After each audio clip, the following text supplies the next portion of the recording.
Shalom, selamat pagi Bapak Ibu, Saudara-saudari. Selamat berjumpa kembali dalam Renungan Harian Toraya, edisi Selasa 10 Juni 2025. Kita bersyukur oleh karena pemeliharaan dan penyertaan Tuhan, sehingga pada saat ini kita masih diberikan waktu dan kesempatan untuk menikmati hari baru, hari karunia Tuhan. Mengawali segala kegiatan kita hari ini, mari kita bersama-sama mengambil waktu sejenak untuk belajar firman Tuhan. Bacaan hari ini terdapat dalam Yehezkiel pasal 11 ayat 14 sampai dengan ayatnya yang ke-25.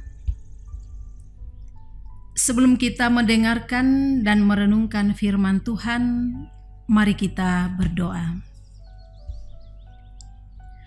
Ya Bapa di sorga, kami bersyukur kepadamu untuk segala kebaikan dan kemurahan Tuhan yang senantiasa nyata dalam kehidupan kami. Kami percaya bahwa Allah senantiasa bertindak adil di dalam kehidupan kami. Ya Bapa di sorga, saat ini kami akan membaca dan merenungkan firman-Mu. Kami mohon kiranya Roh Kudus-Mu yang akan menuntun kami, sehingga firman-Mu ini dapat kami pahami dan lakukan dalam kehidupan kami setiap hari. Ya Bapa, bersabdalah pada kami, karena kami telah siap mendengarkan firman-Mu. Di dalam nama anak-Mu Yesus Kristus, itulah Tuhan dan Juru Selamat kami. Amin. Yehezkiel pasal 11 ayat 14 sampai dengan ayatnya yang ke-25, firman Tuhan berbunyi demikian. Janji tentang pembaharuan Israel. Kemudian datanglah firman Tuhan kepadaku, hai anak manusia, penduduk Yerusalem berkata tentang saudara-saudaramu, ya saudara-saudaramu, kaum kerabatmu, dan segenap kaum Israel seluruhnya. Mereka telah jauh dari Tuhan, kepada kamilah tanah ini diberikan sebagai milik. Sebab itu, katakanlah, beginilah firman Tuhan Allah, walaupun aku membuang mereka jauh di antara bangsa-bangsa dan menyerahkan mereka di negeri-negeri itu, aku menjadi tempat kudus sementara bagi mereka di negeri mereka kemana mereka pergi. Oleh sebab itu, katakanlah, beginilah firman Tuhan Allah, aku akan menghimpun kamu dari bangsa-bangsa dan mengumpulkan kamu dari negeri-negeri di mana kamu terserak, dan aku akan memberi kamu tanah Israel. Sesudah mereka tiba di sana, mereka akan menjauhkan segala berhalanya dan segala perbuatan yang menjijikkan dari tanah itu. Aku akan memberikan mereka hati yang lain dan menaruh roh yang baru di dalam batin mereka. Aku akan menyingkirkan dari tubuh mereka hati yang membatu dan memberikan mereka hati yang taat.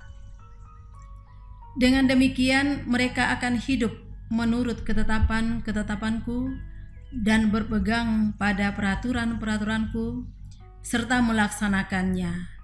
Maka mereka akan menjadi umatku dan aku akan menjadi Allah mereka.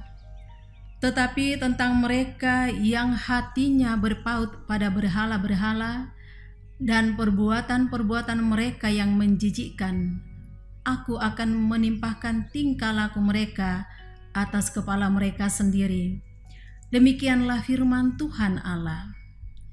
Kerup-kerup itu dengan roda-roda di sisi mereka mengangkat sayap mereka, sementara kemuliaan Allah Israel berada di atas mereka.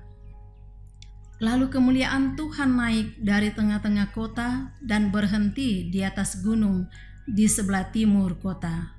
Roh itu mengangkat dan membawa aku kembali dalam penglihatan dari Roh Allah ke negeri Kasdim, kepada para buangan.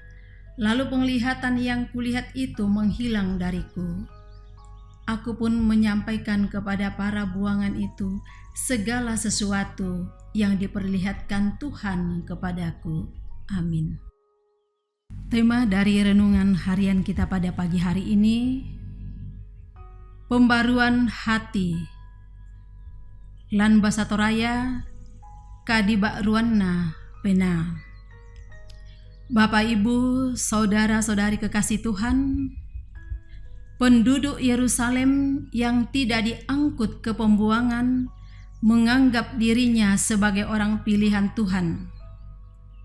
Mereka menilai bahwa tanah perjanjian diberikan sebagai milik mereka, sementara orang-orang yang diangkut ke pembuangan adalah orang-orang berdosa dan tidak memiliki apa-apa.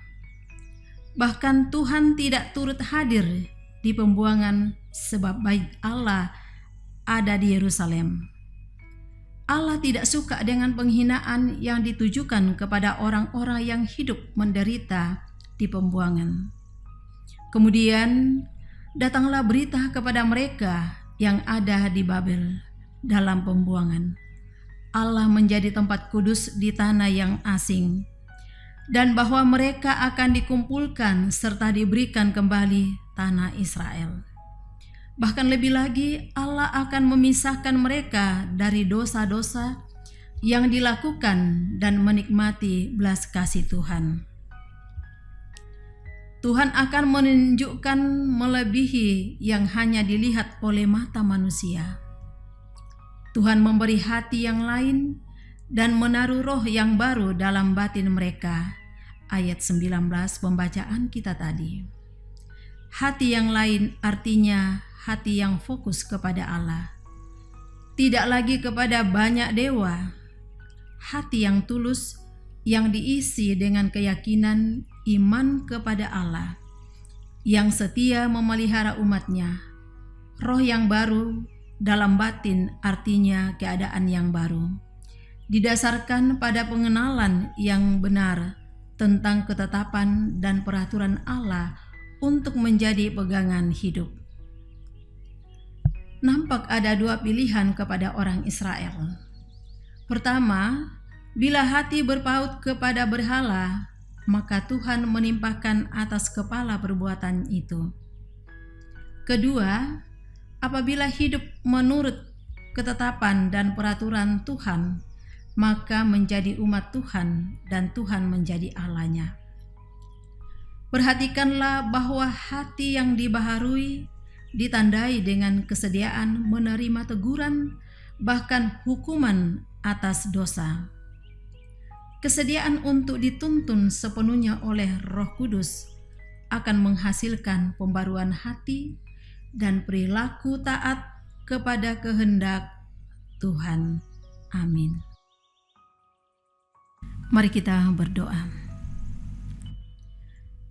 Ya Bapa kami yang Maha Pengasih dan Penyayang, kepadamu kami bersyukur atas semua kebaikan dan kemurahan-Mu. Kami percaya Tuhan, Engkaulah Allah yang bertindak adil kepada kami, umat yang Tuhan kasihi.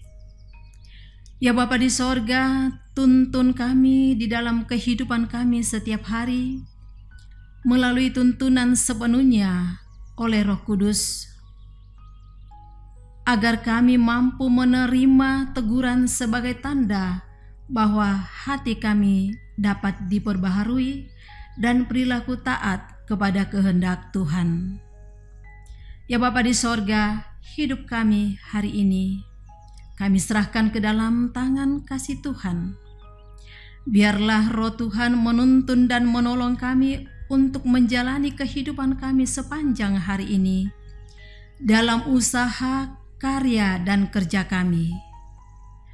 Ya Bapa di sorga, sertai anak-anak kami dalam tumbuh kembang mereka, dalam bangku pendidikan, juga sertai saudara-saudara kami yang saat ini merindukan pekerjaan. Kiranya Tuhan buka jalan dan sertai mereka sehingga mereka tiba saatnya mereka pun akan memperoleh pekerjaan seturut dengan kehendak Tuhan. Kami berdoa untuk orang tua kami dalam usia indah, tuntun dan sertai dalam menikmati kebahagiaan bersama dengan anak-anak dan cucu. Kami berdoa untuk kekasih-kekasih kami yang saat ini terbaring karena sakit penyakit. Kiranya Tuhan menolong dan memberkati agar cepat pulih dari sakit yang dialami. Ya Bapa di sorga, kami berdoa terus untuk pembangunan Gereja Toraja Jemaat Lahiroi Balikpapan. Kiranya Tuhan berkarya terus dan kami Jemaat Lahiroi tetap senantiasa mengambil bagian dalam pembangunan, sehingga pembangunan gereja kami tetap berjalan seturut dengan kehendak Tuhan. Ya Bapa di sorga, kami berdoa untuk semua majelis jemaat Lahiroi di dalam mengangkat pelayanan. Kiranya Tuhan menolong dan memampukan, sehingga mampu untuk mengangkat pelayanan seturut dengan kehendak Tuhan. Demikian pun juga semua jemaat Tuhan, kiranya tetap senantiasa dituntun dan disertai Tuhan dalam kehidupan masing-masing. Ya Bapa di sorga, hidup kami hari ini kami serahkan ke dalam tangan Tuhan. Biarlah Roh-Mu yang akan senantiasa menuntun dan menolong kami untuk menjalani kehidupan kami sepanjang hari ini. Ya Bapa di sorga, inilah doa kami. Di dalam Kristus Yesus, itulah Tuhan dan Juru Selamat hidup kami. Amin. Demikianlah renungan harian Toraya pada hari ini dari Jemaat Lahiroi Balikpapan. Kiranya kita semua tetap setia mendengarkan firman Tuhan dan senantiasa diberkati oleh Tuhan dalam menjalani hari-hari di kehidupan kita. Sampai jumpa pada renungan harian berikutnya. Tuhan Yesus memberkati. Shalom.